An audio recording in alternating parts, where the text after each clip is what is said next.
Welcome, everyone, to this week's Rising Tide Foundation lecture, where we are exploring a topic which is dear to my heart. Myself, as many of you know, I wrote a series of books not that long ago called The Untold History of Canada, focusing on the question of where does the Promethean spirit in Canada come from? How did the good things happen, the leaps towards progress? Was it the case that oligarchs just got bored and gave us progress? Certainly not. When you know something about the nature of empire, the nature of oligarchy, both today, 200 years ago, 2,000 years ago, there are certain common characteristics. Not the least among those includes the absolute religious-like commitment to keep the population that is being targeted dumbed down, underdeveloped, subjugated, and divided as humanly possible. So there were a lot of very, very pleasant discoveries along that journey, going through the 18th century, 19th century, 20th century. Gerald Therrien over there played a big role in a big chunk of that work. And he's also written a couple of books on this same topic of the forgotten Promethean spirit in Canada that has been scrubbed out largely because the same figures who are today trying to manage a very dystopic vision, a restructuring of the structures of humanity, is ultimately located in perhaps a slightly different coloring, a different costume, but the same essential beast as we always knew with the British Empire, and Canada being an integral component of the British Great Game as a chess piece has been a very dark secret, an open but dark secret that some would prefer not come to light. So the reason why this is dear to my heart is that today's lecture will be delivered by a fellow Australian patriot named Jeremy Beck, who is an extraordinary researcher. He has been doing work on these topics for upwards of what? Am I right to say about 20 years, Jeremy? More. More. I've been in politics since 1999, but even before then, I was taking an interest on the side. My background's in engineering, okay, but I'm an all-rounder. I've studied many different things. Fantastic. And so Jeremy has been, today's lecture that he's volunteered to deliver today is on the question of Australia's great historical Promethean leaders, people who you should know about, whether you're Australian, whether you're Canadian, whether you're American, whether you're European, doesn't matter where you are. We should be able to appreciate the people who have risked so much, their lives and more, for the sake of a beautiful idea of humanity that they believed was in our destiny to bring into being, despite the existence of oligarchical systems that try to always pull us back into a Stone Age. So Jeremy is a member, I was surprised to discover this, of the Architects and Engineers for 9/11 Truth. He works with TNT Radio, a new and very, very exciting radio station which broadcasts internationally out of Australia, but with shows all over the world. Has, again, conducted original research for a long time. So today we're just going to listen to Jeremy. And for people who have questions at the end of his main presentation, please, like usual, stick your name in the chat box and I'll call upon you in queue. We have Jeremy for about 2 hours or a little bit less. So let's make the best of it. Jeremy, it's all yours. Okay, thanks a lot, Matt. Great to be on your show. So I've been studying Australian history for a long time. The official history in Australia is really quite pathetic. It suits the empire, it suits the British Empire. We're essentially still part of that empire, in that the British Empire goes back a long way. You have to go back to the old empires, the Roman Empire and all the other empires, but then you had the Venetian bankers, and then those oligarchs moved their way up to the Netherlands and to London, and that's where they've headquartered their financial empire for the entire world. Now, the Americas fought against that. There were many Europeans who fought this empire, and they set up the United States to break away from the European oligarchs. And Australia has had quite a lot of that current in our culture, but that's been erased. That has been just whitewashed from history. So sort of bear in mind that there was an ongoing fight in the United States to break away from this. Unfortunately, the United States has been so infiltrated by the empire that the New York bankers and the City of London bankers are pretty much one and the same today. But there was an ongoing fight, and there still is an ongoing fight. But in the United States, that's where a lot of our patriots came from, or from the European traditions fighting against oligarchism. So the history of Australia, if you went to school in an Australian school, or maybe a school in other Commonwealth countries, I'm not too sure what the history they get to hear, but certainly when I went to school, we heard about Captain Cook, who discovered Australia in 1770. Then it was a long time afterwards that we had the first fleet that set sail in 1787 and arrived in Australia in January of 1788. And that was Captain Arthur Phillip, who sent the first fleet out. Now, that's the kind of history that we get from our school textbooks, and most Australians are familiar with that. But our history, it actually began much earlier in the battles that were being fought in America and Britain and Germany in the 17th century. If you look at the kinds of ideological thinking, the philosophy at the time of breaking away from this oligarchism. Now, the USA was the world's first sovereign nation state republic, which declared independence from Britain in 1776. Now, bear in mind, that's around about the same time that Australia was known about. Of course, it was only a few years earlier in 1770 that Captain Cook came to Australia. And the British were well aware of the potential of Australia, but they wanted to control the entire world. The British Empire, the sun never sets over the British Empire. And Australia was an ideal location to set up to control this region of the world geopolitically. They weren't interested in building up Australia for the people of Australia. They sent convicts, but our history textbooks cover the convict side of it, and all Australians would be familiar with that. But there's a much bigger story there that very few Australians would understand, that many of our convicts were actually political prisoners.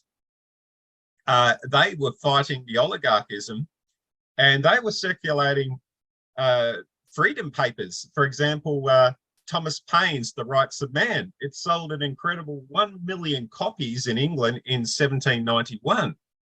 1 million copies. Now, that was an act of sedition. You weren't allowed to do that. The Rights of Man was just off limits in England. And those sorts of people who were circulating these papers, they were, in many cases, sent over to Australia as convicts. Now, most Australians would have no idea about that. They would know about the convicts who stole a loaf of bread or a few things like that and got 7 years or 14 years sentence. I have a couple of my ancestors who were convicts, and they were relatively petty crimes just for mere survival in tough times. And they got 7 years for stealing a few broomsticks in one of the cases of my ancestors. And it was tough times back then, but they weren't all thieves. As I said, there were many who were political prisoners. And I want to go through one particular case, and that is of Thomas Muir. He was a political prisoner, and I think this is an interesting story, and I want to read out an article in the Barrier Miner, which was written in 22nd of August 1911. And of course, this was 100 years after the event, but they were reflecting on this case of Thomas Muir, because Thomas Muir is quite a special Australian. Well, he was actually a Scotsman, and he was quite a prominent young lawyer. And he inspired Robbie Burns, the Scottish national poet who penned the words to Scotland's unofficial national anthem, Scots Wha Hae. And Scots Wha Hae was written on that inspiration of the case with Thomas Muir, because Thomas Muir was just framed up in effectively a star chamber kind of an arrangement, just for merely circulating Thomas Paine's The Rights of Man.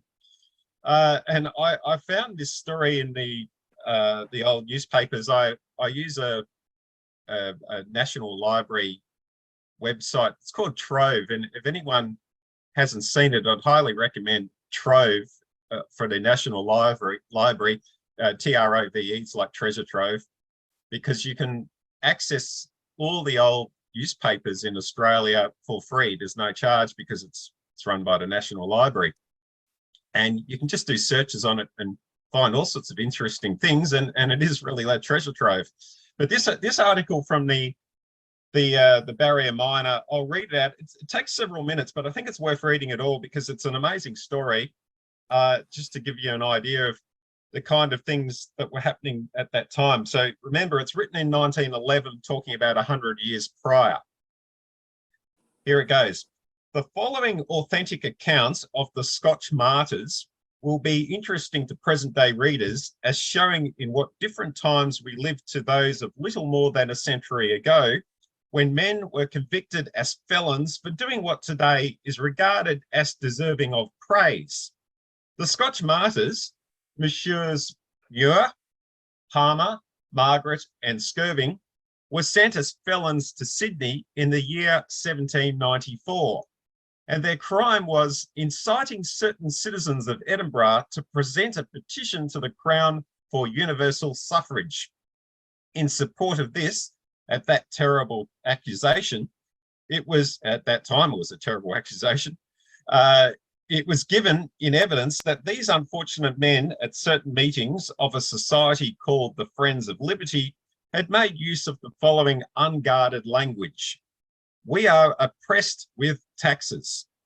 Universal suffrage and annual parliaments are the only means to enable the people to govern. No man has a right to acquire land in fee simple from the state. Those who have no votes in the election of representatives are not free. And for these seditious speeches, Muir, Margaret and Skirving were sentenced to 14 years transportation beyond the seas under penalty of death should they return before the expiration of that term, and Palmer for 7 years with a like alternative. All sorts of witnesses gave evidence at the trial, and the gravest attention was paid to the most trumpery assertions. A servant girl named Annie Fisher was complimented by the court upon her honesty when she said that she had heard a young master tell his hairdresser to buy Paine's Rights of Man and keep it in the shop to enlighten the people. Another witness said that the prisoner, Muir, stated that the members of Parliament should have 40 shillings a day and none but the honest men sit in the legislature. A third was permitted to allege, as a proof of Muir's hatred to the government, that he had termed the Irish Catholics men taxed without being represented, bound by laws to which they had given no consent, and politically dead in their native land. The only place of transportation beyond the seas, which was then at the disposal of the English government, was the 6-year-old settlement of Botany Bay. Here, the Scotch martyrs were conveyed by the transport Surprise, Patrick Campbell Master, in April 1794. After a long voyage, during which they were treated with great barbarity, these victims of conservative bigotry arrived in Sydney. Skirving, a delicate man, did not long survive, but Margaret lived to return to England in 1815. Palmer lived quietly in Sydney, where Governor Hunter gave him permission to cultivate land, and Thomas Muir was given a little estate which he named Hunter's Hill after his home in Scotland, which he had left forever. This little estate, by the way, is at the present time worth several millions of money. I'll interrupt there. By the way, that's one of the richest suburbs in Sydney. It's probably worth several billions now. And of course, at that time, it was just a tiny little settlement of Sydney in the very early times, shortly after the first fleet. I'll continue. Can everyone hear me okay? Is the sound coming through good? Yeah, good, okay. But unfortunately for his descendants, if he has any, Muir did not hold on to it. In America, the story of the trial of the Scotch martyrs had excited much interest. Muir had friends in New York, and General Washington, then in the 7th year of the presidency, ordered a sloop, which is a kind of a ship, if anyone doesn't know, to be fitted out under the command of Captain Dawes for the purpose of rescuing Muir. And I think I'll just interrupt there because this is fascinating that you have an interrelationship with the Americans and the Australians and the Europeans fighting for freedom at that time, and the communications back then in the 1790s to get the message to America to rescue Muir. I think it's incredible. And they sent this sloop out to rescue him. So I'll continue on. The Otter, the name of the sloop, anchored in Port Jackson in January 1796. And after a fortnight, the captain succeeded in making his mission known to Muir. There was no time to lose, for the settlers had begun to speculate upon the object of the Otter's presence in the harbour. Muir went to his little estate at Hunter's Hill, wrote a letter of thanks to the governor of farewell, and taking him with him nothing but his pocket Bible, he embarked during the night time in the friendly vessel and set sail for America. His adventures, however, were by no means over. After a voyage of 4 months, the Otter struck a rock and went to pieces. Muir and 2 of the sailors were the sole survivors, and after great hardship and privation, they were captured when in a starving state by a tribe of Indians. By the way, that would have been in South America. Muir's companions were killed by these savages, but he himself, by his bold bearing, won the respect of his captors, amongst whom he lived with for some time and conformed to their customs. Finally, Muir managed to escape, and after a walk of nearly 4,000 miles, he reached Panama, almost naked and covered with wounds. The governor treated him kindly, and after a little rest, he started again on his solitary travels across the isthmus to Veracruz. Here the governor offered to send him to the Havanas, but the unfortunate man was struck down by yellow fever and was for some time laid on a bed of sickness. On his recovery, he was sent to Cuba, where for some reason he was imprisoned and finally put on board a Spanish man-o'-war as a common sailor. On putting to sea, this man-o'-war and her consort were sighted off Cadiz by the Emerald and the Irresistible, they were names of ships, under Sir John Jarvis, on the lookout for treasure ships. And after a desperate battle, the Spaniards surrendered. I'll just stop there because it wasn't clear to me at the start, but what happened is he went from Cuba, sailed across the Atlantic Ocean, and now he's near Spain. And they had this battle there near Spain and the sea. I'll continue on. A shot from the Irresistible struck Muir on the head, and he fell to all appearance dead upon the deck. When the English officers boarded their prize, they were struck with the curious fact that one of the bodies, which lay face downwards, clasped both hands a pocket Bible. An English officer, taking the book from the seemingly dead man, read in the title page the name Thomas Muir, whom he then remembered as an old schoolfellow. Keeping his own counsel, he had his friend conveyed ashore as a wounded Spaniard, and after many months of suffering, the hardy Scotchman recovered from his injuries, which had been very severe. Muir then found means of communicating with his friends in Paris and was invited by the Directory to make his home as one of the friends of liberty in the land which liberty had chosen for her. His entrance into France was a triumph. At Bordeaux, he was entertained at a banquet of 500 citizens, the mayor of the town presiding. His health was drunk with enthusiasm, and supported in the arms of the American consul, he attempted to return thanks, but fainted. The hardships he had suffered had broken even his iron constitution, and a few months after his arrival in France, he died at Chantilly and was buried by the French nation with every mark of respect. This curious history reads more like a romance than a chapter from real life. It makes us wonder what kind of men could they have been who lived in those rough days and who were able to endure so much hardship, suffering, almost without a murmur. We are inclined to cry out now if everything does not go exactly how we wish it, but it would be well if we were sometimes to remember those whom we owe the liberties which we now enjoy and which we value so lightly. So that's the end of that newspaper article.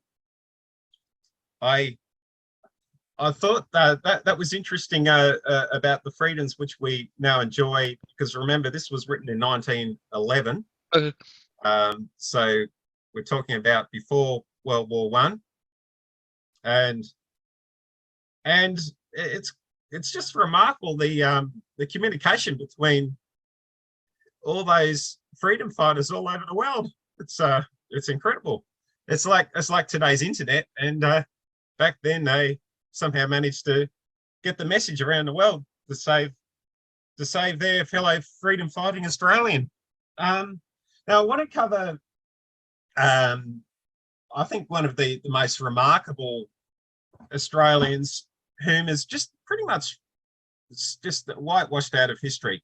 I never learnt about the Reverend Dr. John Dunmore Lang at school. Never heard of him, and many Australians just simply would not have known the importance of the Reverend Dr. John Dunmore Lang. He's arguably Australia's greatest Republican thinker, and his vision was for Australia to be the great republic of the South Seas, to break away from the British Empire.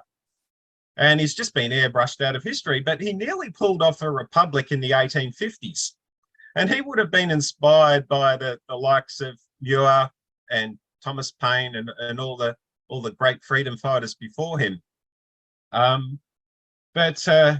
You know, as I say, you just don't hear about him in our school curriculum or in history. Everyone's heard about Captain Cook and Captain Arthur Phillip, but not the Reverend Dr. John This shit's so fucking boring. Mm-hmm. The tree of wisdom. Rising tide, bitch. Now, he nearly pulled off a republic in the 1850s. He was born in Scotland, in Greenock, in 1799. He went to University of Glasgow by the age of 13, and he obtained an education in classical Greek, Latin, geometry, music, astronomy, you know, so many subjects. They had a broad education in those days, which today, you know, you just basically you specialize. I did mechanical engineering at university, but you know, it was a useful education. But you know, compare that to the sort of education that these great people went to university and learnt so many things, you know, music, geometry, astronomy, classical Greek, Latin. It's amazing, you know, how important a broad education is, and a classical education. So he arrived after going to university from the age of 12 or 13. I'm not too sure. There's two sources. One said he was 12, one 13. But anyway, he was very young when he started off at university, at the University of Glasgow. Finished his education as a young man. He arrived in Australia in May of 1823, and he was already the Reverend Dr. John Dunmore Lang at the age of about 24, because he was born in 1799. And he had a real passion for Australia, to build Australia, to grow the nation, to to bring out the stonemasons and the skilled craftsmen to help build Australia. In 1831, he brought out 60 stonemasons and other mechanics with their families. And he made several trips back and forth, non-stop, to and from England, to bring out all these skilled people to help build Australia. He didn't want Australia to be just seen as some penal colony just to keep the convicts in check. He wanted to develop Australia. In 1840, on the way back from another trip from England to organise more immigration, he visited the United States for the first time. And I'm not too sure whether he went back there again, but he went to England back and forth many, many times. He was elected to the newly created New South Wales Legislative Council in 1843. And that was the first time when people could vote for their politicians in New South Wales in 1843. So he was one of the first of the elected members of Parliament. In an obituary, and he lived quite a long life. He lived to 1878. And in an obituary in the newspaper, and I went to Trove once again to look at the old newspaper articles, and in an obituary which was in the Evening News on the 10th of August, 1878, it said, it will be an occasion of widespread regret that one who has accomplished more during his 55 years of colonial life than any other man for the advancement of the Australian colonies is now to be spoken of as the late Reverend Dr. Lang. So I thought that was an amazing statement. Yeah, more than any other man, and yet our history textbooks don't even talk about him. So that is an incredible story of John Dunmore Lang, I think, and he did so much that I've got a few other notes on him, because he did so much to develop our country. In 1847, 48, 49, 3 years running, he chartered 3 vessels for Port Phillip and 3 for Moreton Bay. Now, Port Phillip, of course, is the Melbourne colony, and it's now Port Phillip Bay. And Moreton Bay is effectively Brisbane. That's the bay just very close to current day Brisbane. And they were the 3 colonial settlements at the time. So 1847, 48, 49. So 3 different vessels, bringing out thousands of enterprising migrants to help build those settlements. He more than anyone would have helped build Australia and help industrialize Australia, with skilled tradesmen. And in the Evening News, that's obituary that I read out before, it went on and it said it will be impossible to calculate the extent of the influence which these efforts of Dr. Lang have had upon the actual history of Australia. Quite amazing. But he was an enemy of this British oligarchy, and they hated him. They despised him because he wanted the Republic of Australia to be a free, independent nation, and they did everything to stop him. In 1853, the Constitution Act of 1853 was written up to prevent ministers of religion from Parliament. And of course, he was a minister of religion. It's the Reverend Dr. John Dunmore Lang, and he wasn't able to sit in Parliament anymore. The oligarchy at the time, they also framed up his son George. By the way, his son George came out to Australia before him. He followed his son George. And this was during the period of the gold rush. And the British establishment at the time accused his son George of stealing £10,000 from a bank branch in New South Wales on the goldfields. And John Dunmore Lang, he was just so passionate to prove his brother's innocence. And he did everything possible that he could. And they just had it, the British authorities just had it in for him. And they even concocted up some libel and slander, legal cases against Lang himself, and he was imprisoned himself for 6 months. So he went through so many trials, but at the end of the day, he was seen as one of the most inspiring leaders by the people of Australia. And thousands of people attended, when he became elected to Parliament, and several times he was in Parliament for many years, thousands of people accompanied him in marches in the streets, cheering him on. But you just wouldn't hear about that in our history books. He advocated the development of Australia, a railway system to link the Gulf of Carpentaria to the south. Now, the Gulf of Carpentaria is right up the north, and he saw that as a potential trading spot with the rest of the world, similar to proposals, which I'll talk about a bit later, of using Darwin as a national port to trade with the rest of the world. But he saw the Gulf of Carpentaria as a major trading hub with Australia and the whole world. And he campaigned to have railway lines linking it all up.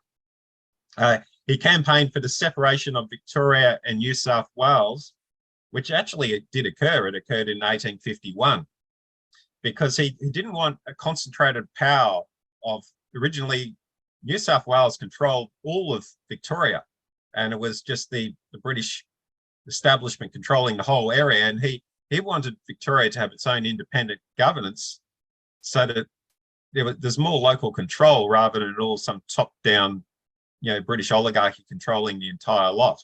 So eventually that did happen. So New South Wales and Victoria separated. Victoria separated in 1851, and he also campaigned for the separation of the Brisbane area, which is Moreton Bay. So he was a member of Parliament in New South Wales for many years, apart from that period when he was obviously thrown in jail for 6 months, and when the Constitution Act, which prevented him from being in Parliament for a brief time, but that was repealed. That didn't last very long, but for some time he wasn't able to sit in Parliament because he is Minister of Religion. He wrote a very well-known book at the time. Of course, now it's been whitewashed out of history, but his book was titled Freedom and Independence for the Golden Lands of Australia, the Rights of the Colonies and the Interest of Britain and the World. And that was actually written during his 7th voyage from New South Wales to England in 1852. So he is an incredibly influential person in Australian history. I think the most influential person who is not known by most Australians. So that's an incredible story. Now I'll move on to King O'Malley. Now, he founded our Commonwealth Bank. Very important figure. He was born in probably 1858 in America. And this is coming back to the theme of the collaboration between the freedom fighters in Europe and America and the influence upon Australia. Now, the story is a bit uncertain because he said he was born in Canada, but he could well have been born in the United States. But it was very difficult at the time, because if he was born in the United States, he would be rubbing up against the British authorities in Australia. So maybe he just spun a yarn to get into Australia by saying he's born in Canada. I don't know, because it was controlled by the monarchy. It's all very uncertain, because you look at the history books and the stories conflict, and no one knows for sure exactly what year he's born, probably 1858, and exactly the circumstances of how he came to Australia. But he did found our Commonwealth Bank, which is the most important financial institution in the country, which has helped build Australia. His story at the time, and could well be true, is that he suffered tuberculosis and came to Australia on a ship and took his own coffin, because he was expecting to die on the way or die in Australia from tuberculosis. And he came to go to Rockhampton, which is quite north in Australia. It's in Queensland. So he had the idea that that would be the best chance of his survival, to go to a warm tropical area. So he came and stayed in Rockhampton. He got well though, so he didn't die. In fact, he lived a long life. He lived until 1953. But he according to the legend, he was looked after by an Aboriginal person who nursed him until he got well from tuberculosis. He survived that, and then he walked all the way to Adelaide. It's a long way. If anyone knows Australia, from Rockhampton to Adelaide, it's a long walk. It's thousands of kilometres. So, I mean, maybe he's exaggerating a bit, but people did some incredible feats in those days. In any case, his story is an amazing story. He served in the South Australian Parliament from 1896 to 1899. And he was a member of the Australian Parliament from 1901 to 1917. He was actually a really good insurance salesman in America, and took those skills to Australia before he became a member of Parliament. But he knew finance, he understood finance, and he understood very well how America used finance to develop the whole territory away from the British Empire. Alexander Hamilton, the first Treasury Secretary in the United States, was so important in US history, and he knew that very well. In fact, he gave, King O'Malley gave a 5-hour speech in Parliament. I don't think you'd be allowed to do it that long these days. But it was on the 30th of September, 1909, a 5-hour speech. And in that speech, he said, "I am the Hamilton of Australia. He was the greatest financial man who ever walked this earth, and his plans have never been improved upon." And he said that the American experience should determine us to establish a national banking system which cannot be attacked. We are legislating for the countless multitudes of future generations who may either bless or curse us. And eventually he got the Commonwealth Bank, which helped develop Australia. It never really fully got the powers that he envisaged, and the British establishment were always there to try and take away the full powers of the Commonwealth Bank. In fact, eventually it was privatised by Hawke and Keating, and John Howard, Prime Minister John Howard, finished off the privatisation process. There was 3 tranches of privatisation, and now it's simply just another private bank. But it was an incredibly important institution to help Australia during World War II, to finance our fight for survival against attack from the Japanese. And anyone who doesn't know World War II history, we were bombed by the Japanese. Australia didn't suffer as much as many other nations. Of course, Europe suffered much worse in bombing. Australia got bombed in Darwin and Townsville, and it was a real threat. And the Commonwealth Bank did help fund the war effort to finance building the aeroplanes and the munitions that we needed to take on Japan. It was an important institution in helping build our infrastructure as well. So King O'Malley, an incredible American who saw the way United States fought the British Empire and took that battle to Australia. Now I'll just move on further on into Australian history. A figure whom I was not familiar with until only the last few years is Arthur Edgar Layton. Now he was born in 1873, and he was an amazing engineer, manager, chemist, He was Scottish and came out to Australia, and as a young man, and he was the Controller General of Munitions Supply. And he saw the importance, after World War I, he saw the importance of Australia being ready to defend itself. And he was very, very influential in setting up the Munitions Supply Board, which actually operated all the way until 1939, just in time to save Australia from World War II. And he saw that the importance was to keep manufacturing going and have a very advanced technological base, a base of scientific development.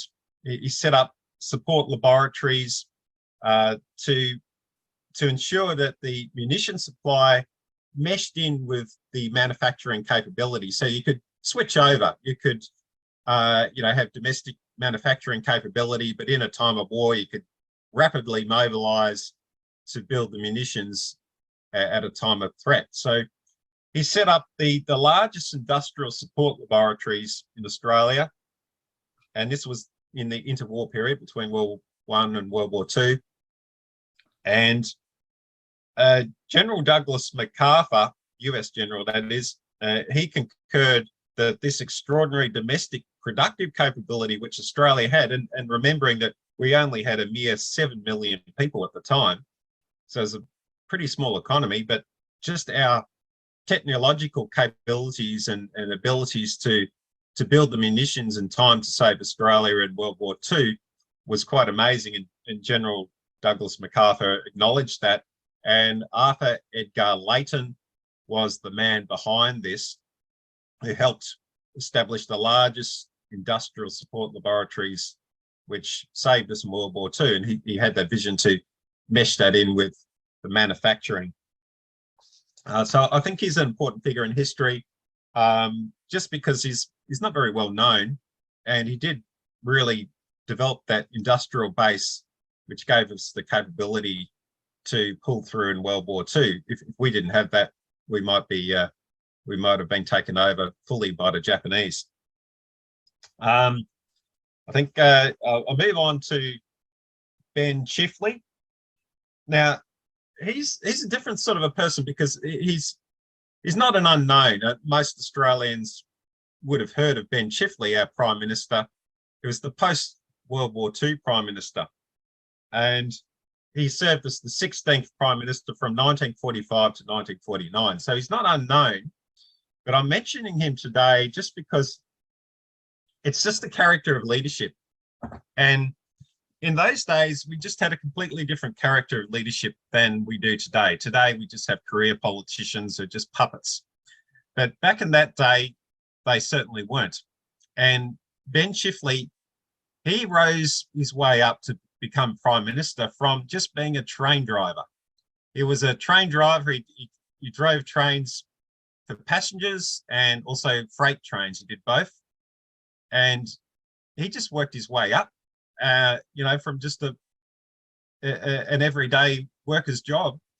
And he had a passion for trains. So he did everything he possibly could to understand all the technical understandings of the locomotives. And he went to night school and he studied up on it all. And then he became a lecturer and an instructor at the Bathurst Railway Institute. So he obviously had some scientific and engineering knowledge about how trains worked. And he just was just a workaholic, I guess you could say. He just really loved to understand everything and study everything and just rise his way up through all the different levels. And finally, he became Treasurer of Australia under the Curtin government. He was active in the Labor Party, of course, before then. But I just found it an inspiring story when I first found out about it, that he was just an ordinary train driver and became our Prime Minister. And you don't get those sorts of people today in politics. But that was based on merit. that was a politician who rose his way up through the ranks based on merit. Today, you don't get that. Now he had a vision for developing Australia. Chiefly, he really helped build the Snowy Mountain Scheme, which is an amazing infrastructure project at that time, because Australia was a relatively small economy. We only had, less than 10 million people, I think, at the time. And to embark on building the Snowy Mountain Scheme, it's a massive project. 100,000 people worked on the Snowy Mountain Scheme, which was launched in 1949 by Chifley, and it had its official opening in 1972. So it was a long project. It went well past Chifley's leadership, but he was the one who got it going as Prime Minister. And so he said on the launch date, Chifley said, the Snowy Mountains plan is the greatest single project in our history. It is a plan for the whole nation, belonging to no one state nor any group or section. Now, Chifley, he also helped enormously in the growth of Australia's manufacturing. He saw the production of the first mass-produced Australian car, the Holden FX, and also the formation of the national airline, the Trans-Australia Airlines. So, I just think he is a person of note in Australian history whom many Australians would have heard of, but would not appreciate the importance of a man who just started as a train driver and rose to become not just Prime Minister, but a Prime Minister who had vision to build the Snowy Mountain Scheme, to set up manufacturing, car automotive manufacturing, to set up airlines, to grow the economy, to help Australian families to better themselves. And that's the sort of Promethean spirit that you don't get from today's politicians. And he also was very active in fighting for the Commonwealth Bank. In fact, so much so that he fought to nationalise the banks. Now, that wasn't his first option, but because he's taking on the City of London money power, he felt that was really the only way to do it, is to nationalise the banks. And the establishment media hounded him and called him a communist and all sorts of nasty names to make out that he was just wanting to be power hungry and take over the banks. But of course, what he is doing here is taking on the City of London money power. And they didn't want Chifley having any control over the supply of money to develop Australia, because Chifley had plans, and the Labor Party at that time had plans to develop Australia, to further build other projects, not just the Snowy Mountain Scheme. In fact, Chifley was keen on building another project called the Clarence River Scheme, and there are others of railway development, to have nuclear power, all sorts of things. But all that was squashed because the City of London could not have that. But Chifley was, I think, the last great Australian Prime Minister. We had John Curtin, the wartime Prime Minister. I haven't mentioned in detail today because I think we only have so much time to cover so many people, but I wanted to emphasise Chifley just for the reasons that I've mentioned. Finally, because I'm coming all the way up through to nearly present day history, but I think someone worth note as a Promethean leader is Professor Lance Endersby, the late professor, born in 1925, passed away in 2009. I had quite a lot to do with him for several years. He was the Dean of Engineering at Monash University. He in his time when I knew him, he was a retired engineer, but he was a very notable Australian engineer. And my background's mechanical engineering, so I was very keen to hear all his ideas of developing Australia. But Professor Lance Endersby, he had a real Promethean view of building our nation to its full potential. And he totally rejected the radical green agenda, which we see now climate change alarmism. He totally rejected that. He saw the potential for building these grand schemes on the scale of the Snowy Mountain scheme. He was a big proponent of the Clarence River scheme, which is in northern New South Wales, which would be on the scale of the Snowy Mountain scheme. But he saw enormous potential there of sending the floodwaters inland, storing them in big dams in the high country. He saw potential of having a national port in Darwin, so Australia could be a major trading nation with the rest of the world through Darwin, rather than presently where most of our trade goes to Melbourne or Sydney and the other ports. It made more sense to have a national port in Darwin. So he was a big proponent of what he called the Asian Express. And he met with government officials and did everything to campaign to get these projects done. But because we're only talking about in the last couple of decades or so, unfortunately, his work fell on deaf ears in terms of the political power base today. They didn't want to know about any of those sorts of ideas. That they were too intent on being puppets for this so-called New World Order or New World Disorder, or the Great Reset, or the oligarchical agenda. So unfortunately, he ran up against a lot of politicians who just didn't see eye to eye, or didn't want to see eye to eye. But Lance was a great engineer, and he worked on the Snowy Mountain scheme in his younger days, and he worked on the Tasmanian hydroelectric scheme in his younger days. He had a lot of experience in these grand projects in his youth, and he wanted to continue that on, as his legacy, and to get some ideas for future development. But I think he's one of the last of the great Promethean leaders in Australia, because you don't get that from university professors of engineering today. You know, he was Dean of Engineering at Monash University. Monash is one of our most prominent universities in Australia, Monash and Melbourne. And here in Melbourne, they're the two top universities. And when you look at a Dean of Engineering today, they wouldn't dare talk the way Professor Lance Endersby did. They just simply wouldn't have a job. You've got to follow the politically correct line and tell everyone we're facing a climate crisis and we're going to shut down our economy to save Mother Earth or something crazy.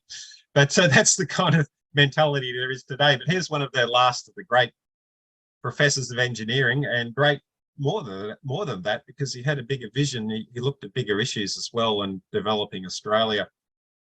So I think I'll finish there. I've just given a bit of a snapshot of some of the notable Australian Promethean leaders. Has anyone got any questions?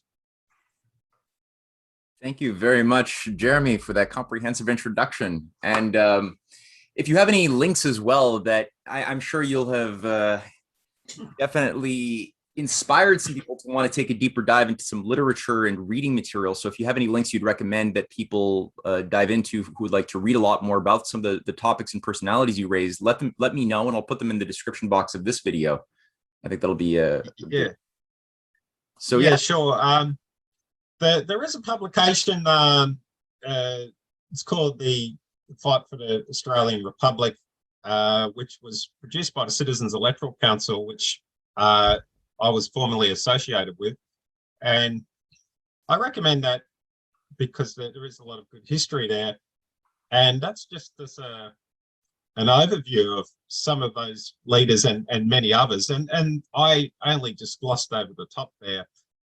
There are poets, there are all sorts of freedom fighters at the time in that history, which that publication covers. And I think it's an important publication. It was actually put out in 1999. And I'll email you that link and you can forward that on. In terms of, I've got a link for a few that I can send you on, which I think would be useful. Yeah, that's amazing. I would like to know, the work of King O'Malley and the Commonwealth Bank, I find that just the most fascinating piece of drama in Australian history. I was curious if there were any moments in time other than World War II, because the Bank of Canada also has a similar potential functionality as a Hamiltonian instrument for development. Though in the case of Canada, the only time that I've ever seen an example of it being used in such a way that involved the emission of victory bonds, forms of activity that I could see is very synergistic with Hamiltonian credit principles, was during the Second World War. Afterwards, it became a Keynesian instrument of just sort of manipulating interest rates, and was never permitted to function the way some of its better founders intended. And I was wondering, in the case of the Commonwealth Bank, other than the war, are there any other examples where it functioned or nearly functioned in a proper Hamiltonian fashion? Not really. I mean, a lot of people say that it helped build the Snowy Mountain scheme. No, actually, a lot of people say it helped build the Trans-Australian Railway, which was built around about the period of World War One, around those years. I think it was 1917. I've forgotten the exact years now off the top of my head, but it was built in that early period. And the Commonwealth Bank did help, but it wasn't built using the Hamiltonian method of finance. So a lot of people mistakenly think that it was, but the Commonwealth Bank didn't have those full powers at that time. In World War II, it did. And even for the Snowy Mountain scheme, it wasn't financed using the Hamiltonian powers of the Commonwealth Bank. If we had that capability, that would have really helped Australia blossom. But unfortunately, the British always snuffed that out as much as they possibly could. Right. Would you say, and then, by the way, if anybody has a question, now's the time. Oh, I see Jerry has a question, but I'm going to just jump in with one other little question. I'm going to massacre his name. I've never mastered it. I'm going to say Gough Whitlam. Am I right to say it that way? Gough, like a cough. Okay, Gough Whitlam. Yeah. I know of many of the policies that he put forth to try to resist the CIA, MI6 influence or GPA influence with the Five Eyes, and a variety of other reforms that he was pushing. But were there anything in regards to a broader productive vision with big projects that he also had, or was it more on the political intelligence, cultural side of things that he was more forward thinking?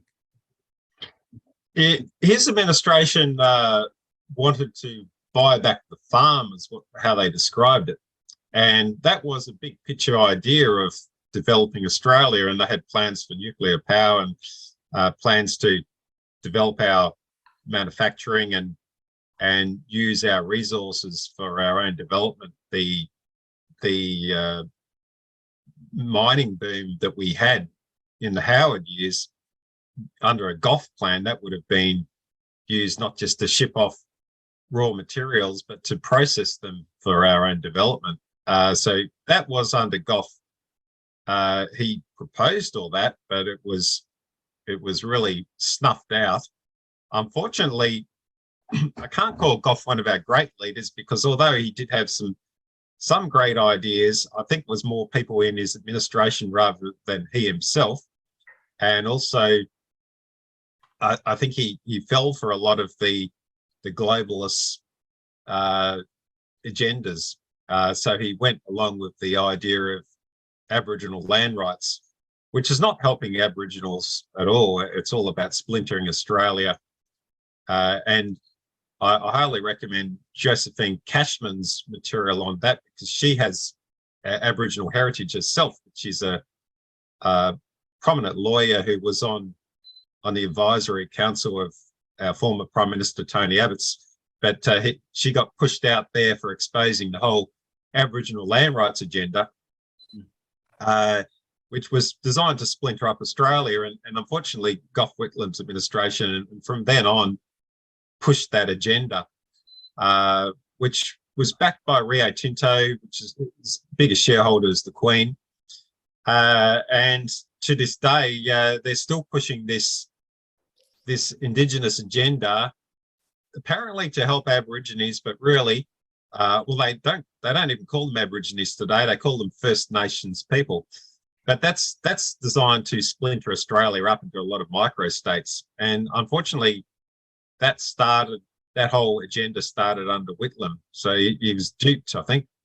Okay, yeah, it seems like more of a mixed bag than I realized. And it does seem like there's something very similar in Canada too regarding the use and manipulation of Aboriginal groups to service these ends. Yeah.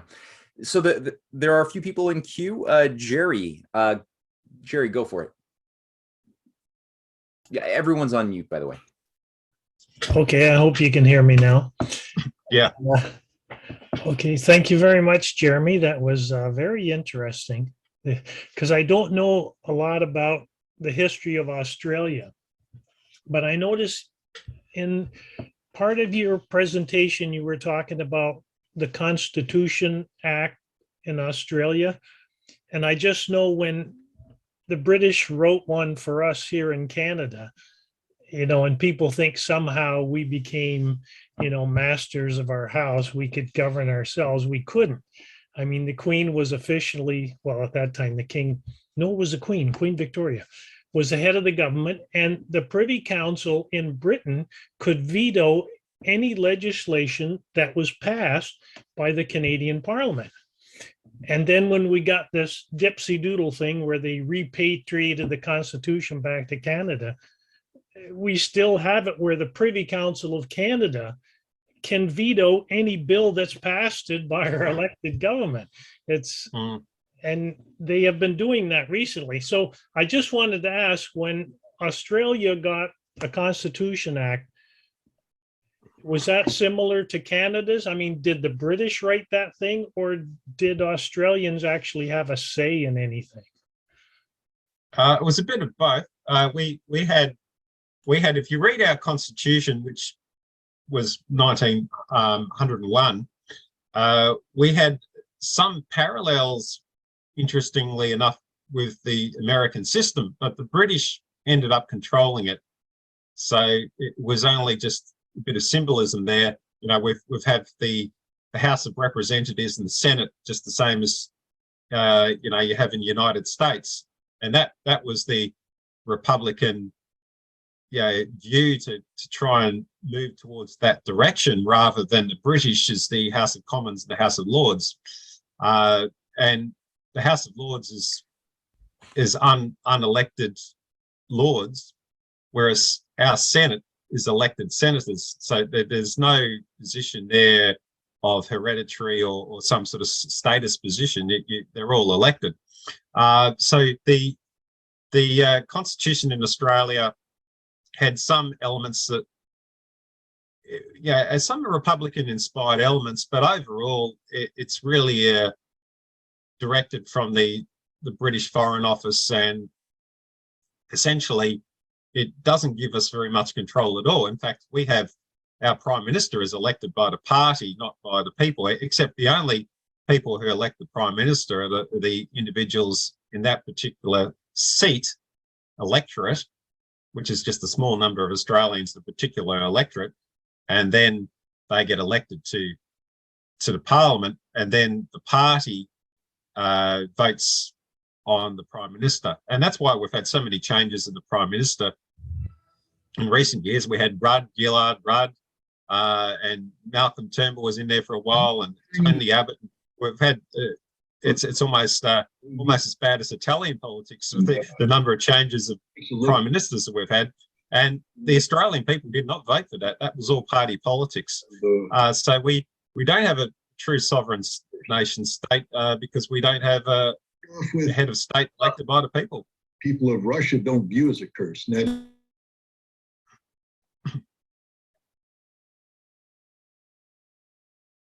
I just wanted to say I'm very sorry. We've had some disruptors throughout the course of today's presentation. In this particular case, I was the guilty party where a feature on my computer, Scott Ritter, began speaking without my awareness on some other window. I do apologize for that one. Sorry, Jeremy, did you finish your thought, or did you want to carry on a bit more? I think that's enough of what I said. Just made the point I wanted to make. Yeah. Okay, cool. Sorry again for that. Satomi's been waiting for a little while. Satomi.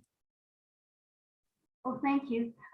Yeah, so I guess we're all kind of interested in Australian history because I kind of feel it's sort of a little parallel to Canada. But I have a question about the banking because Neville Johnson, he's a biblical teacher. He passed on in 2019, but I remember him saying that the Australian banks were very sound at that time. I don't know, I think it could have been maybe 5 years ago, but he said that the European Union will one day ask Australian banks for loans, and that he prays that that will not happen, that he asked the Australian people to pray that they would not loan money to the European banks. So how sound is your banking, like system?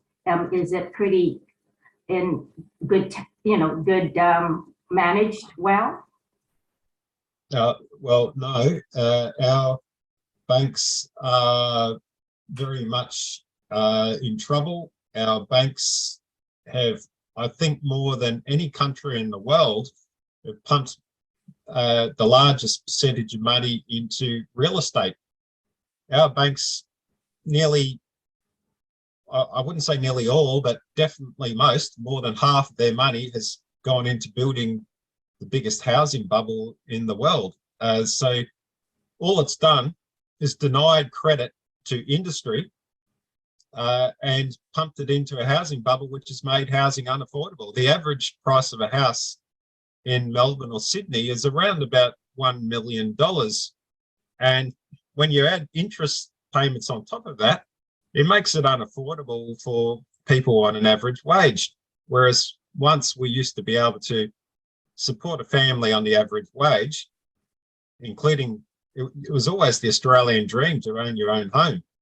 But the banks have denied money to industry and pumped it into a housing bubble.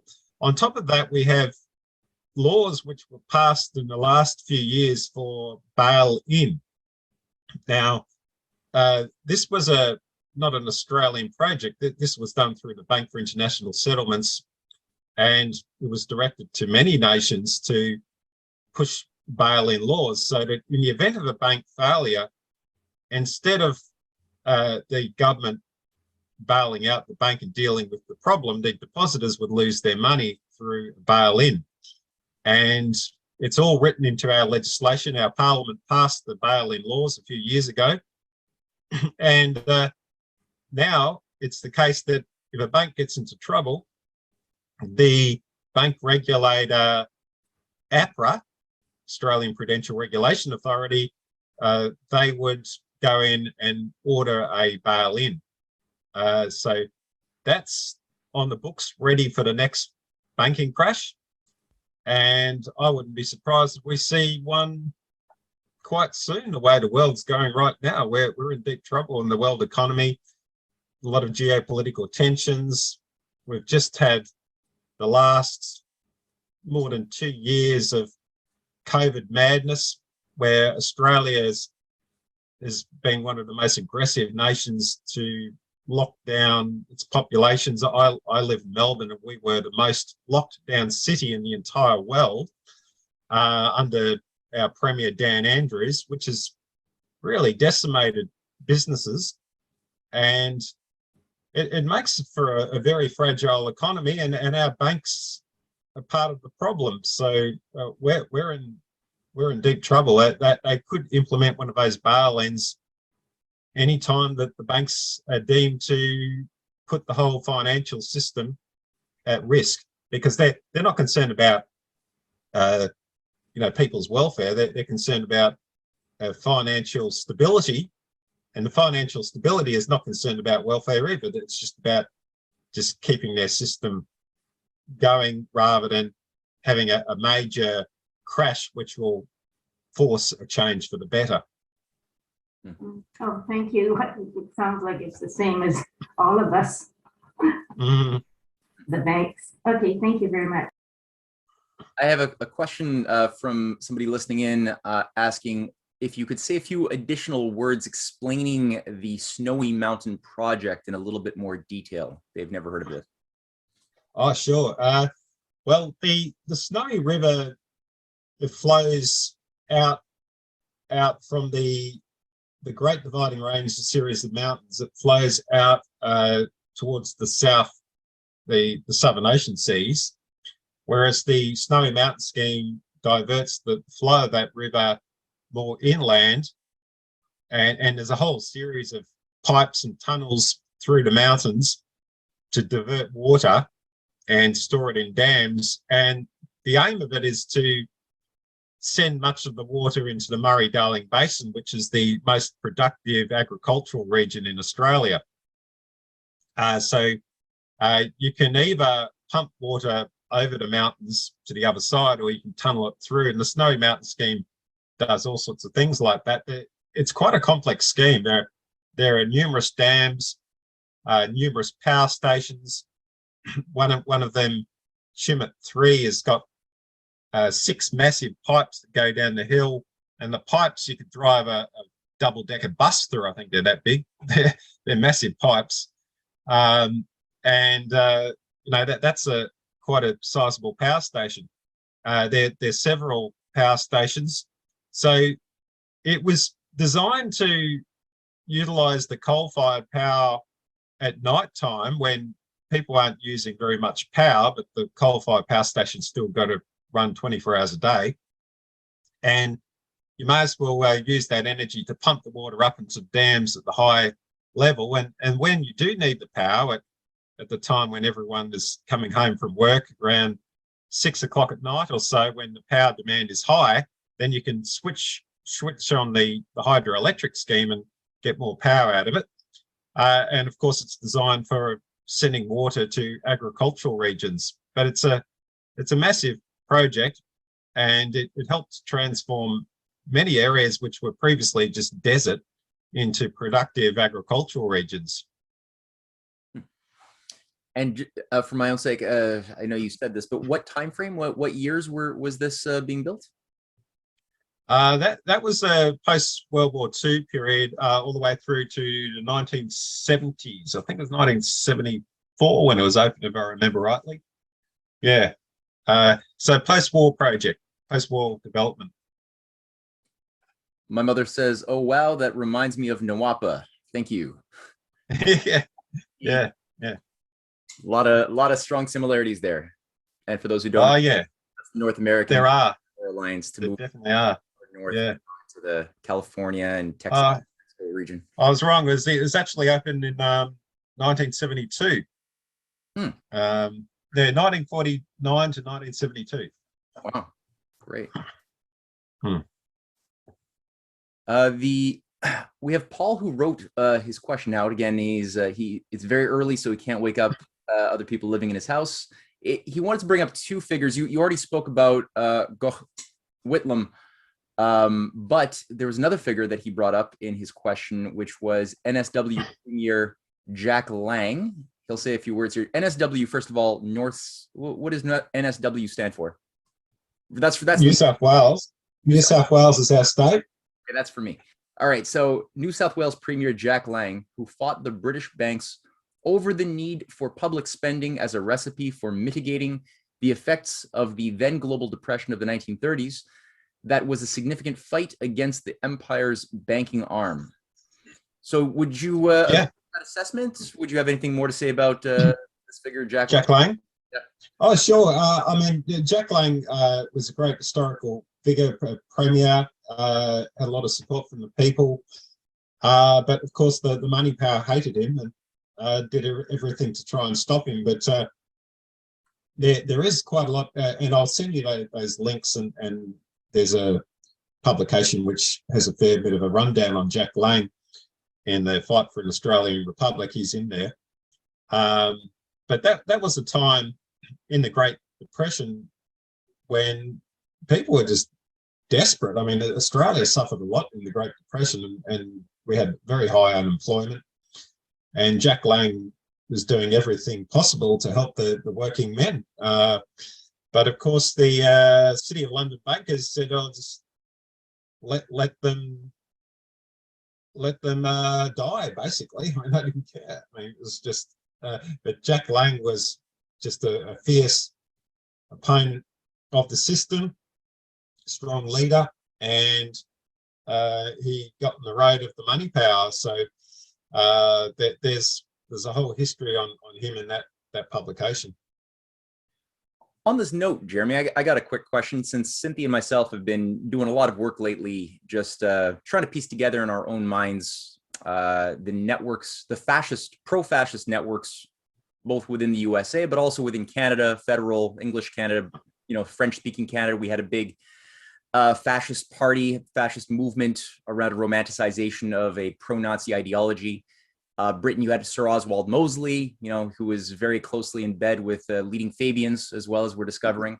And we're curious, in the case of Australia, during that period when the world could have easily have gone for some form of technocratic Malthusian agenda as a solution to the Great Depression in the early 30s, was there also then in Australia a similar fascist, pro-fascist movement sponsored by financiers or anything, or did it take on a different form?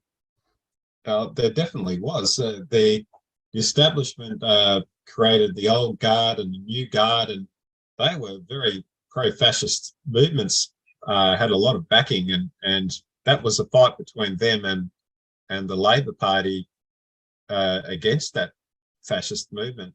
And that was around that period of Jack Lang. It was a real battle in Australia's history, which actually formed the current Liberal Party of Australia today.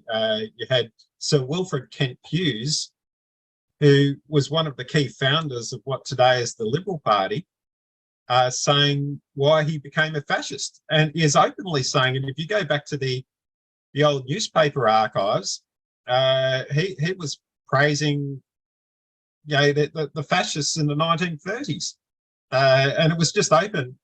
They thought nothing of it, even defending Hitler. But of course, I guess some people in that time, or many people in that time, would have been praising the fascists because none of the atrocities came out until after the war, or certainly towards the end of the war. The population would be largely ignorant of the evils of fascism. So a lot of people got swept up in that. And follow-up question from my part, and then Stephen's got a question as well.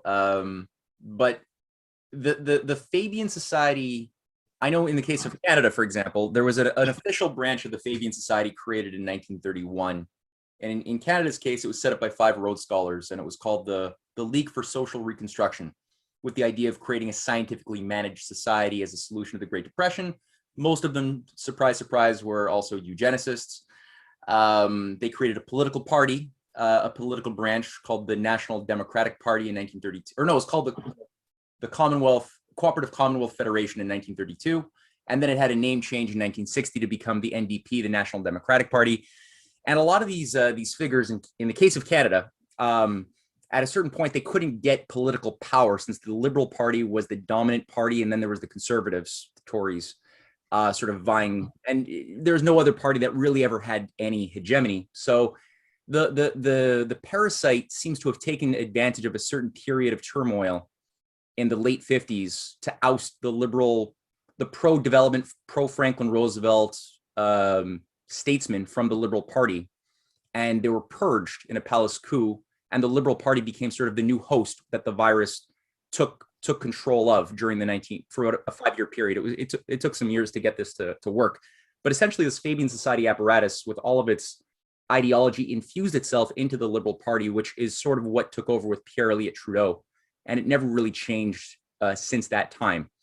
So I'm curious, was the Fabian Society and Rhodes Scholars, were these two operations, which in the case of Canada worked very closely hand in hand oftentimes throughout the entire 20th century, do we find a similar expression, or if I'm sure we do, but do you know of what form it took or what parties it took control of? And what is the synergy between the Rhodes Scholar Roundtable movement and the Fabian Society? Well, our Prime Minister Bob Hawke was a Rhodes Scholar, and he was one of the early rotters, I would say, when the direction of Australia turned from bad to worse, because we had the post World War II boom, and generally speaking, there was a lot of optimism after World War II, and we had our first Holden car, and we're building the Snowy Mountain scheme. We're growing, and people's lives were, for the average working people, and for all Australians really, that things were getting better, and you could see a future. And then the rot set in the period in 1970s, particularly 1980s, and that was under Bob Hawke from 1983 onwards, and he was a Rhodes Scholar. You had the Fabians who pretty much infiltrated much of the Labor movement and the Labor Party, because the Labor Party was in its past a great party for the development of Australia and improvement of workers' conditions. And the Fabians have, well, they're essentially a wolf in sheep's clothing, essentially infiltrated the Labor movement and the unions, and that's been detrimental to the whole Labor movement. The unions, I think there's very little in the unions to this day that you'd really see of worth saving at all. The union movement's just destroyed. They're not fighting up against this globalist system. They're just part of it. And the Fabians have been a big part of that. And same with the Labor Party. They may as well be called the anti-Labor Party today. So the whole left has just totally lost the plot, and they're just gone full on with the globalist agenda. I mean, where were the unions standing up for the workers' rights when they are either forced to have a mandated experimental COVID injection or lose their job? Where were the unions saying that's disgusting, treating workers like that, threatening the jobs? They weren't there. They didn't do one thing. Mm-hmm. Absolutely. Stephen. Hi, Jeremy. Super lecture. Thanks very much. I quite enjoyed it. I've been fortunate enough to have been to Australia, I believe, 3 times. Last time was in 2016, mainly with friends in Adelaide. Did a car trip to Melbourne and back, a couple of days journey. What shocked me on that car trip were all these surveillance cameras on the highways. And for my fellow Canadians, I mean, we may be familiar with the odd camera at a traffic intersection in a city, the photo radar type thing. But we don't have them on highways. And I was shocked to learn when my friend was driving at 95 kilometers an hour, like cruise control below the speed limit, that these stations not only captured your instantaneous speed, but they tracked you between stations and calculated your average speed. And you would get a ticket if by the second station, the math said that you had been speeding. And, being a military guy at the time, or an ex-military guy, recently ex-military, I just had this terrible feeling that I was watching a surveillance state in the making. Is Australia going down that road, or has it gone down that road, in your opinion? Well, it's very dangerous, and that is true. That's what they do on the highways. They do point to point, and over several kilometers. If your average speed is over, you will get a ticket. But it's just cameras everywhere. I think you'll get a similar thing in London, in England. Cameras everywhere. And in many other parts as well. I think it's even like that in China. So it's not just unique to the British or the Western side of the world. It's part of the direction we're headed into, a technocracy and surveillance state, and I see that in numerous countries. And as much as China's doing some great work and building infrastructure and the Three Gorges dams and all these great things, it seems like they have a bigger surveillance state than we do in some respects. Yeah, Yeah, it's interesting. But beautiful country, wonderful people. I had a fantastic time there. But boy, what a contrast between the populace and the spirit they embody, and the state, the governance. Doing things that the people didn't necessarily want. Mhm. Yeah, well, it can be used for good and evil, and unfortunately, I think that it's used more for evil than good. I mean, you can use all these technologies to catch real criminals, but where are the real criminals being caught? Where are the biggest crimes against humanity? They're let off the hook. They get promotions. So, if only we could use the technology to catch all criminals, not just the petty criminals. Yeah, exactly. Thank you. Well, as that old adage says, with great power comes great responsibility, and a power is not intrinsically a bad thing. A power is a power, and the power just means power to do things. So the question is then, do you have the wisdom or the evil that is going to be animating the use of the tool that has a power to do things for the enslavement or liberty of people? And that's really the big, I guess, challenge for humankind. That's always been there and always will be there, every generation going forward. And I know, a lot of these Malthusian technocrats, they tend to be, in the case of the United States, glorifying certain Hamiltonian, at least the outward form or outward mechanics of Hamiltonian expression in American history. We have like the Hamilton musical, which has become like the biggest Broadway, musical in history. And they're really, promoting a sort of very dumbed down, superficial idea of this, or the Green New Deal is a term we see bandied about quite a bit in reference to Franklin Roosevelt, a Hamiltonian. But of course, when you look at the way these things are dishonestly being promoted, it's simply that these are mechanisms that allow central government and central power to exert influence on things. Unfortunately, those promoting it and wishing to co-opt these once good and true institutions and bring them back have very anti-human ideas for how they would be used, as far as directing credit through Hamiltonian victory bonds and things like that, but towards winning the war against global warming or a non-existent pandemic or something, rather than actually ending hunger or ending the providing for the four freedoms that Franklin Roosevelt enunciated. So I think that Australia definitely has the exact same dynamic, the same history, the same fight, and the same fallacies that are being used to manipulate people today. I just posted a couple of links. Someone requested the Trove link, and I posted it up there in the comments. And I also put in the link to the Fight for the Australian Republic, if everyone can see that.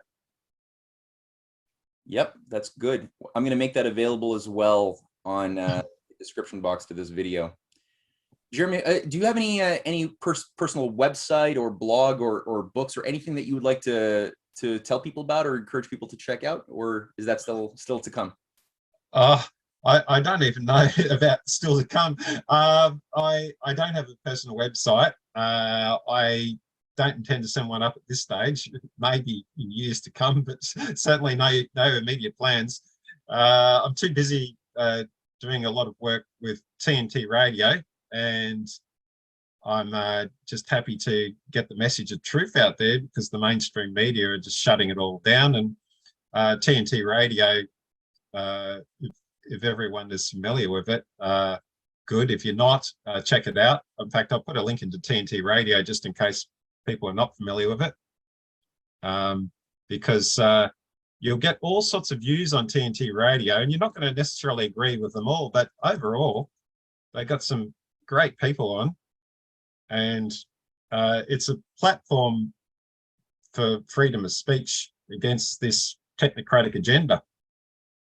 Yeah, TNT Radio is an exceptional platform, and I applaud whoever it was who founded this amazing organization out of Australia. Has done a remarkable job putting together a 24/7, very high quality, high energy news platform. And yeah, Jeremy, you've done great work with the programming of that and your presentations there too. So yeah, we'll make sure that link is also available. But I think we're rounding out. I know you have a morning to begin in Australia, and we have to close out our session pretty soon. Are there any final words you'd like to throw out there to the audience before we wrap it up? I just think, check out those links, because there is a lot of history which is just simply airbrushed out from the the establishment history. And I think primary researchers are very important, because don't just trust some history textbook. Go back to the old newspaper archives, because I've done a lot of historical work looking at what they were writing at the time. Because if you read the newspapers, you know what they were doing at that time, not someone's interpretation of it. And you get it from the horse's mouth, so to speak. So I think it's useful to spend some time looking through some old newspapers just to see what was happening at that time in different countries. That Trove link is good for Australia, but there are other websites you can look at, other international papers that are useful. But yeah, I hope I've inspired you to look at some other people in Australia's history whom the establishment does not want you to know about. All right. Yes, you have. Jeremy, thank you so much for taking the time. Thank you, everyone, for taking your Sunday to participate in another Rising Tide Foundation lecture. And we'll see you next Sunday for a presentation by Adam Sedia, which title will be soon finalized. So thank you again. Thank you, Jeremy. Thanks a lot, Matt.